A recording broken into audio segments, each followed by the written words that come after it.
Esselamu Aleyküm değerli izleyenler. Hadikatör Atölyesi'nin yeni bir bölümü ile karşınızdayız. Bugünkü çizim konumuz hasta mahkumlar olacaktır. Yine sizler de ekranları başında bizlere eşlik edebilirsiniz. Hazırsanız başlıyoruz.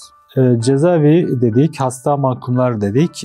Bir cezaevi temsilen demir parmaklıklar çizeceğiz ve bu demir parmaklıkların ardından hasta olan mahkumları çizeceğiz. Tabii bu cezaevini gerekli adımlar, gerekli önlemler alınmazsa bu cezaevinin birer tabuta dönüşeceğini yansıtmaya çalışacağız. Öncelikle şöyle başlayalım. Şöyle kağıdımızı yine tekrardan şöyle hayali veya çok silik bir şekilde 4 eşit parçaya bölüyoruz.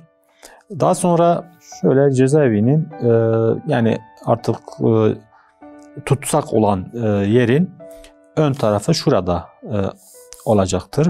Şurada bir çatı şeklinde şöyle üçgen gibi şurada yer düzlemine oturmaktadır. Şurası biz sol taraftan göreceğiz. Yani bakış açımız, perspektifimiz sol taraftan olacaktır. Tabii bunun giderek uzaklaşması gerekiyor. Yani giderek küçülmesi gerekiyor. Bu noktada ise bir görme noktasını belirlememiz gerekiyor. Şurası örneğin görme noktamız olursa şöyle şuraya doğru gitmesi gerekiyor. Şuranın şuraya doğru gitmesi gerekiyor ve şuranın yine şuraya doğru gitmesi gerekiyor. Şöyle şurayı da tabii düşünsek şurası da yani şöyle biraz daha çift kaçışlı bir perspektif olduğunu göreceğiz. Ve şu noktada örneğin tabutun bittiği kısım olacaktır. Şurada belirginleştiriyoruz. Yani birer tabut şeklinde oldu. Tabii bunu biraz daha ahşap bir tabut şeklinde de yapabiliriz. Yani tahtalardan oluşmuş şöyle üst üste binilmiş. Hem bir haneyi yani hem bir örneğin bir cezaevini, bir hapishaneyi andırması gerekiyor. Hem de bir tabutu andırması gerekiyor. Şu noktada ise yukarıdan aşağıya doğru şöyle demir parmaklıklar yapacağız. Şöyle dikey bir şekilde. Ardından şurada birkaç hasta mahkum arka planda olacaktır.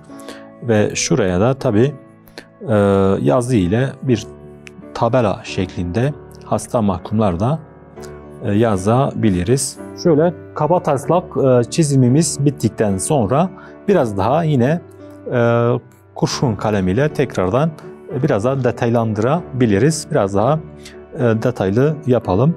Daha sonra tabi bir mürekkep kalem ile tekrardan üstünden geçeceğiz. Şöyle biraz daha belirgin hale getirelim. Tabi biz tahta dedik. Yani şu tahtaların şöyle biraz daha tahta görünümünü vermesi için doğal çizgilerden irili ufaklı, eğik belki yamuk bir şekilde olması gerekiyor. Çünkü bir ahşaptan bahsediyoruz. Ne kadar şöyle doğal yapsanız o kadar resmimiz gerçekçi olacaktır.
Daha sonra daha koyu bir kalem ile üzerinden geçiyoruz detaylı bir şekilde.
Bugünkü çizimimizin sonuna geldik. Bugün hasta mahkumları ele aldık. Yeni bir programda, yeni bir konu ile karşınızda olmak ümidiyle Allah'a emanet olun.